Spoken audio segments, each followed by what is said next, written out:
Един много полезен за начинаещите урок за обтягане на съединителя на трофи. Доста чест проблем, т.е. от неподдържане, нали? Когато жилото ви е изпънато до края, това е отвито до края тук, но пак съединителя не фаща. Така, навивате тук всичко до края. Натискате съединител. Отваряте тази капачка отдолу. Ето тази капачка. Тя държи съединителя, тя го стяга. Така. Ето тази шайба, както виждате, има ход. В момента съединителя е много отпуснат. В момента, в който аз натисна ето насам, да изпаразалям шайбата, ето така, така обтягам съединителя. В обратна посока го отпускам. Така. Сега, какво става като натисна съединителя?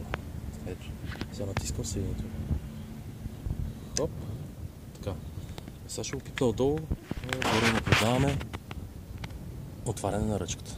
Штрак. Така, това е цялата работа. Просто обратно на часовниковата стрелка опъвате съединителя. По часовниковата го отпускате. След като тук го обтегнете само на ръка, така, без да натискате много, просто да се изпъне жилото.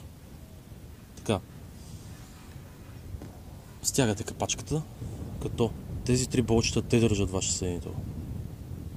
Те спират тази шайба да не се върти. Ще дам на пауза, за да обясня само да затворя капачката. Хубаво ще е, ако си намерите болчета, или по-скоро шайби, но да са медни. Защото тук се плиска маслото постоянно.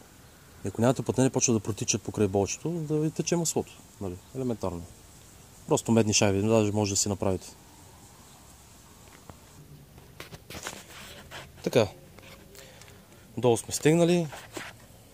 И когато стягате на ръка долу, и тук като всичко е прибрано до края, получавате желания ход, празния ход на жилото, ето го опъна, около 3-4 мм.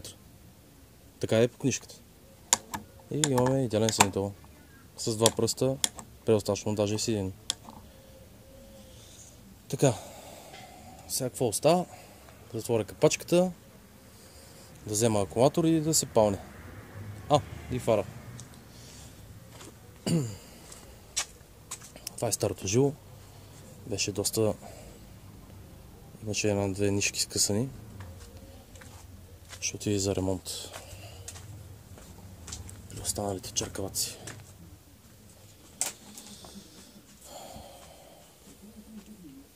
Днес ще монтираме и ветробраните.